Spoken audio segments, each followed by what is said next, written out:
लथपथ विवाहिता का शव मिला। सबीना इलाके में महिला का शव मिला। घर में बेसुध मिली विवाहिता का पति। क्षेत्र में मचा हड़कंप। पति पर हत्या की आशंका है। पुलिस ने पति को हिरासत में ले लिया है। घटना की सूचना मिलते ही मौके पर पुलिस पहुंची। पुलिस ने घटनास्थल का मुआयना किया। एफएसएल टीम को भी मौके पर बुलाया गया है। ये तस्वीरें उदयपुर की इलाके में सनसनी है। ये विवाहित महिला थी और इसी घर में बेसुध यानी कि लगभग बेहोशी की अवस्था में इसका पति भी मिला है। पति को पुलिस ने हिरासत में ले लिया है। और उदयपुर से कपिल हमारे साथ जुड़ गए हैं। कपिल, समझना चाहेंगे ये क्या मामला था और पति ने अब तक क्या जानकारी दी है इस पूरे प्रकरण के बारे में पुलिस को?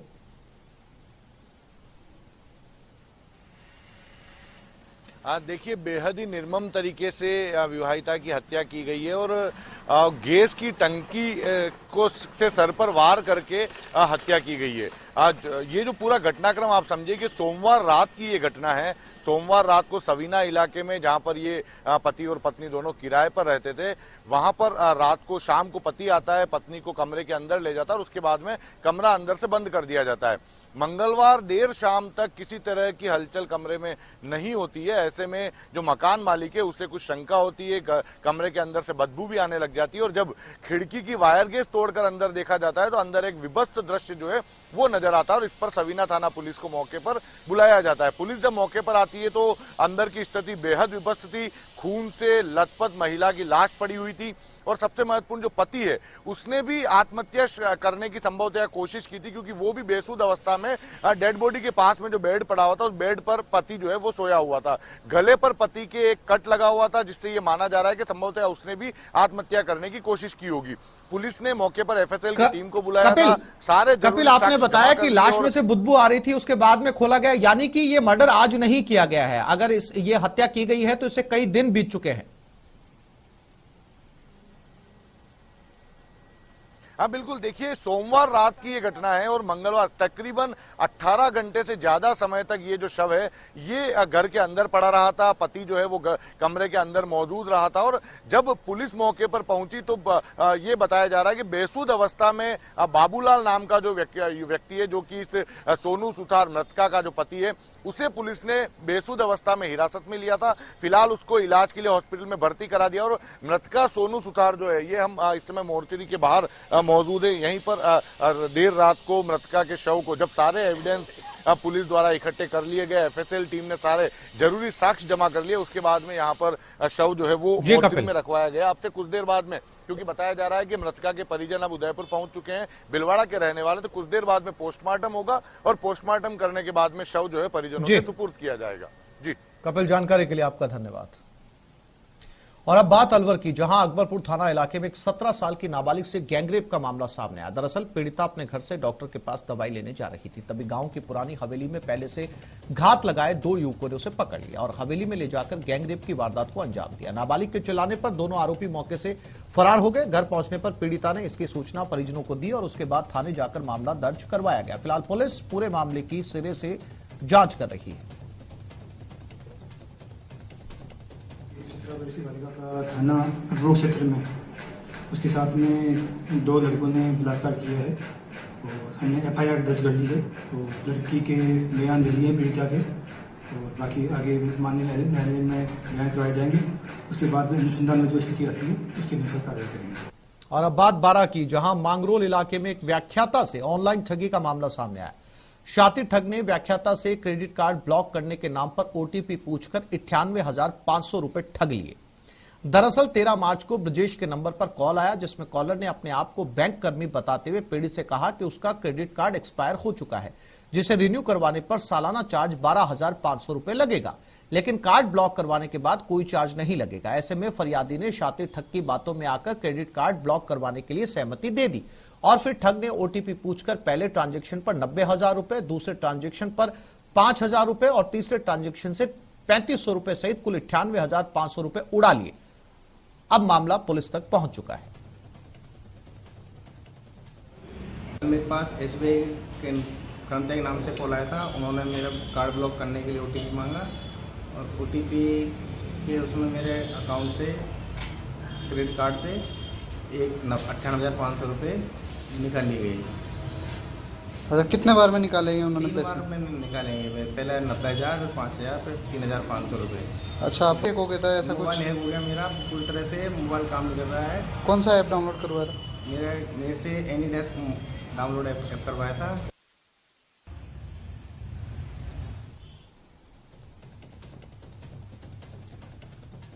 तो ऑनलाइन फ्रॉड के मामले रुकने का नाम नहीं ले रहे और खास तौर पर अब ऑनलाइन जो ठग हैं, जो फ्रॉड हैं, ऑनलाइन इंटरनेट के जरिए जो ठगी करते हैं, उनका शिकार जो है अच्छे खासे पढ़े लिखे लोग भी हो रहे हैं। ये व्याख्याता है, आप अंदाजा लगा सकते हैं कि एक व्याख्याता तक इस ट्रैप को नहीं समझ पाया कि उसके साथ ऑनलाइन ठगी की जा रही है।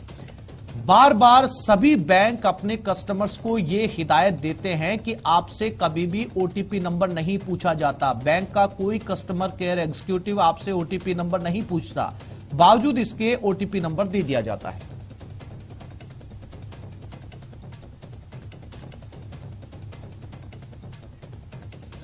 और यह खबर बारा से, पीएफआई मामले में एनआईए ने पहली चार्जशीट पेश कर दी है। कोटा के मोहम्मद आसिफ और बारा के सादिक सर्राफ के खिलाफ चार्जशीट पेश की गई। चार्जशीट से अहम खुलासा हुआ, देश में धार्मिक उन्माद फैलाने की साजिश रचने का आरोप है, इस्लामिक शासन स्थापित करने के लिए युवाओं को भड़काने का आरोप, साथ ही टेरर फंडिंग का भी आरोप लगा है।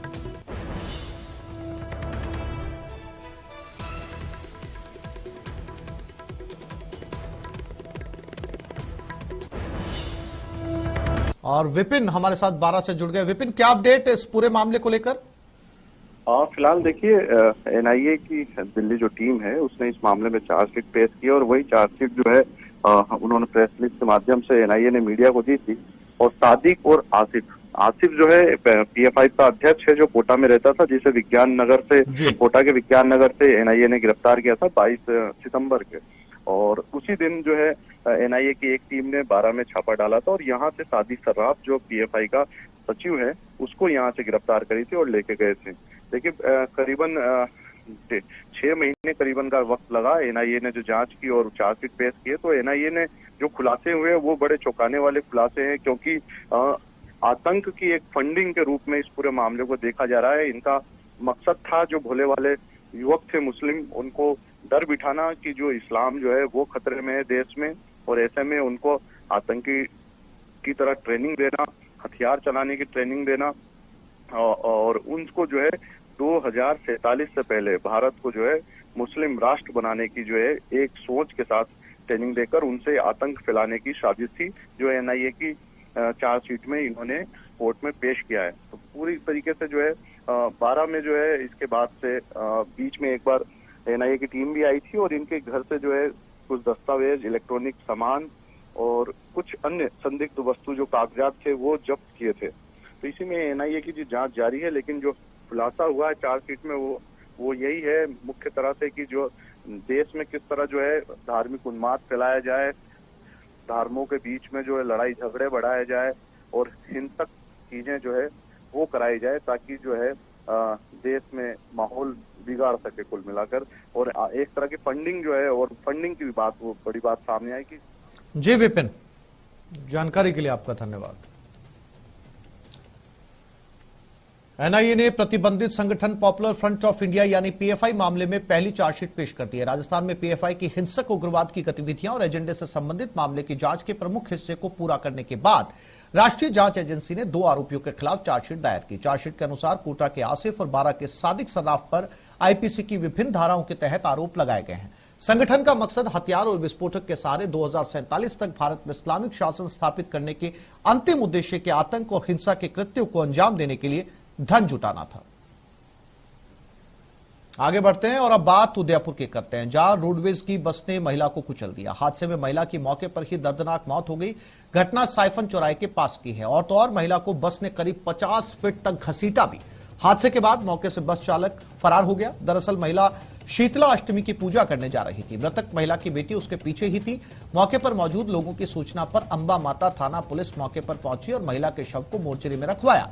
साथ ही रोडवेज के चालक के खिलाफ मामला दर्ज कर लिया।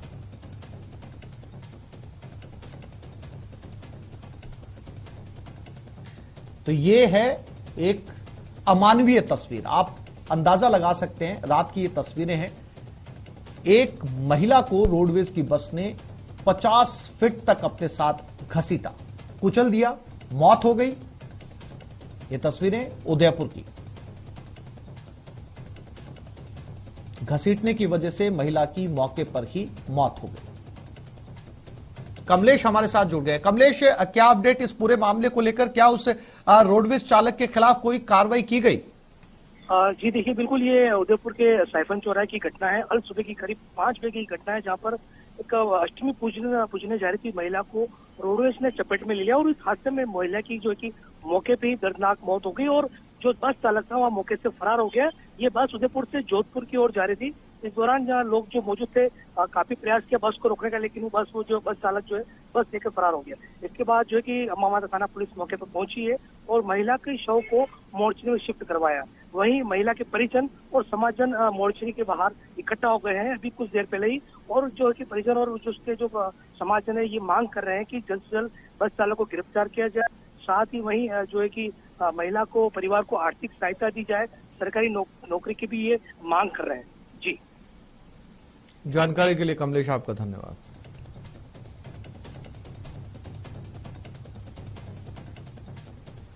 और सीकर में एक स्कूल बस अनियंत्रित होकर पलट गई। हादसे में 5 बच्चों और चालक को चोट आई है। सभी घायलों को अस्पताल पहुंचा दिया गया। रोड रोलर को बचाने के चक्कर में यह बस पलट गई।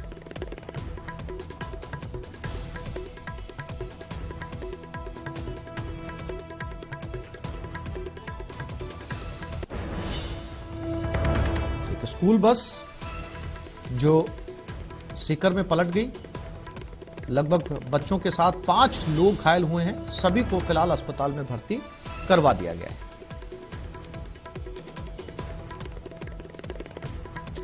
सुजानगढ़ के गांव टाडा के 3 युवकों और मलसीसर गांव के 1 युवक की यूपी के आगरा लखनऊ एक्सप्रेस वे पे स्थित नरसीपुर के पास सड़क हादसे में मौत हो गई।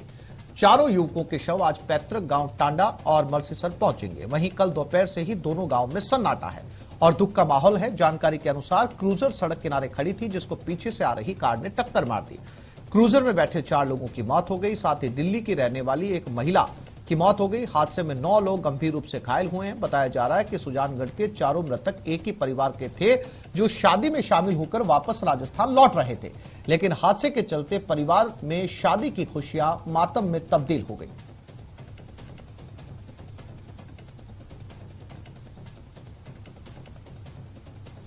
और यह खबर बांसवाड़ा से। कार और बाइक में टक्कर हुई। हादसे में बाइक चालक की मौके पर ही मौत हो गई। कार चालक मौके से फरार हो गया। गुस्साए लोगों ने कार में आग लगा दी। शव को अस्पताल में रखवाया गया।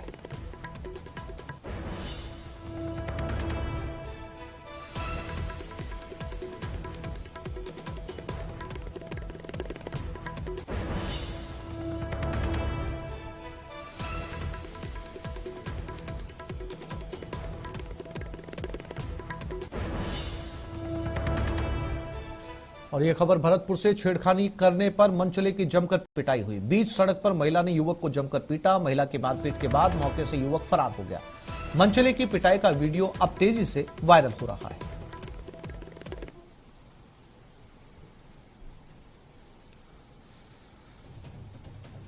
ये भरतपुर से आई हुई तस्वीरें। इस महिला का आरोप है कि इसके साथ छेड़खानी इसने की थी और जैसे ही महिला ने इसे पकड़ा, फिर आसपास में मौजूद भीड़ ने भी आकर अपने हाथ साफ किए। ये तस्वीरें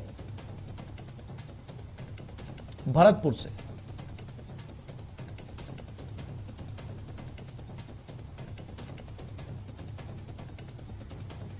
और दीपक भरतपुर से हमारे साथ जुड़ गए। दीपक, क्या अपडेट इस पूरे मामले को लेकर? क्या पुलिस के हवाले किया गया इसे?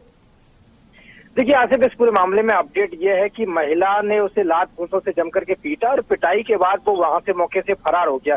पुलिस को सुपुर्द उसे नहीं किया गया और ये जो पूरा मामला है वो मथुरा गेट थाना इलाके का है, जहां कंपनी बाग में कल मंगलवार को जो मंगल ग्रामीण हाट लगाई जाती है उसमें ये युवक वहां पर पहुंचा था और महिलाओं के साथ छेड़खानी कर रहा था। तभी एक महिला और वहां पर मौजूद थी, उससे भी उसने छेड़खानी की। तभी उस महिला ने इसको पकड़ा और लात घूंसों से बीच सड़क पर इसकी जमकर के पिटाई की। और पिटाई करने के बाद जब वहां पर आसपास और लोग एकत्रित हो गए तो इससे जब और लोग मारने पीटने लगे तो उसके बाद ये उनके चंगुल से निकल करके वहां से फरार हो गया। और ऐसा इस तरह का कई बार मामला देखने को मिलता है। जब ग्रामीण हाट लगती है तो उस दौरान भीड़ होती है, तो जो मनचले आते हैं वो महिलाओं के साथ छेड़छाड़ करते हैं। और कल भी इस तरह का मामला देखा गया था और फिर उस महिला ने बहादुरी दिखाती हो, क्योंकि कल अंतर्राष्ट्रीय महिला दिवस भी था, तो महिला ने पूरी तरह से अपना जो सशक्तिकरण है वो दिखाया और उस मनचले के साथ जम करके उसकी धुनाई की और उसके बाद वो मौके से फरार हो गया। और भी महिला वहां मौजूद थी लेकिन किसी ने भी हिम्मत नहीं उठाई। लेकिन उसने जैसे ही उस महिला के साथ छेड़खानी करने की कोशिश की तो उस महिला ने उसको पकड़ा और बीच सड़क पर उसकी जो है सरेआम धुनाई की। और उसके बाद जैसे पुलिस को सूचना दी गई, लेकिन पुलिस के मौके पर पहुंचने से पहले ही जो मनचला था वो वहां से भाग गया। जी, जानकारी के लिए दीपक आपका धन्यवाद।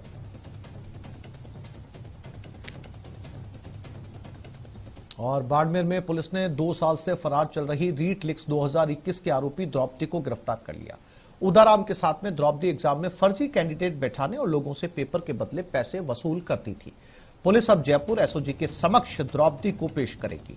द्रौपदी पर बाड़मेर एसपी की ओर से 500 रुपए का इनाम भी घोषित है। पुलिस के मुताबिक गंगापुर सिटी में सितंबर 2021 रीट पेपर लीक का मामला दर्ज हुआ था। जांच के बाद एसओजी को द्रौपदी की तलाश थी।